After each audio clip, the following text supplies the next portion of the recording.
करमाळा तालुक्याच्या सोलापूर जिल्ह्यातल्या पूर्व भागामधल्या संगुबा सीनाकाठी नदीवरती आम्ही सगळे ग्रामस्थ जवळ 50-60 ग्रामस्थ, महसूल प्रशासनातले 12 तलाठी, 2 सर्कल आणि पोलीस पाटील आहेत, कोतवाल आहेत।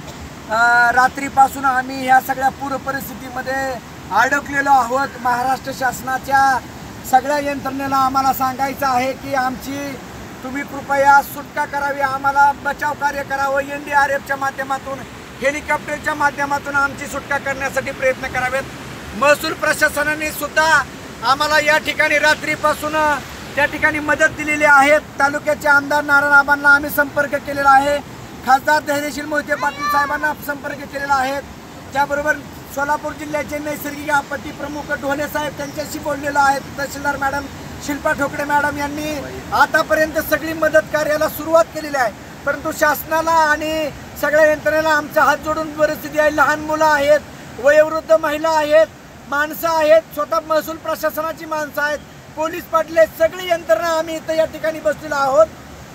60, 70 ते 80 आसपासची सगळी ही जनता आहे, नागरिक आहेत। यांना वाचवण्यासाठी शासनानं, प्रशासनानं NDRF येणं गरजेचं आहे, नाहीतर आमच्या या सगळ्या लोकांचा त्या ठिकाणी जीवितास धोका निर्माण होऊ शकतो। हे सीनाकाठीचं रौद्र स्वरूप या ठिकाणी निर्माण झालेलं आहे।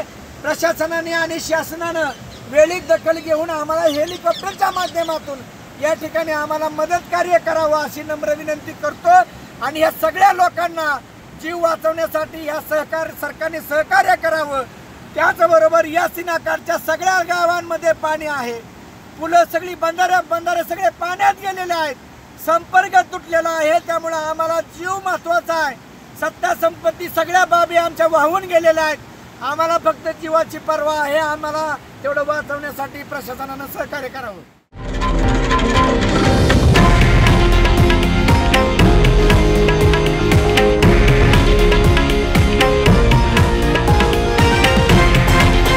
हे आहे देशातील नंबर 1 न्यूज नेटवर्क आणि आपण पाहत आहात TV9 मराठी, एकमेव।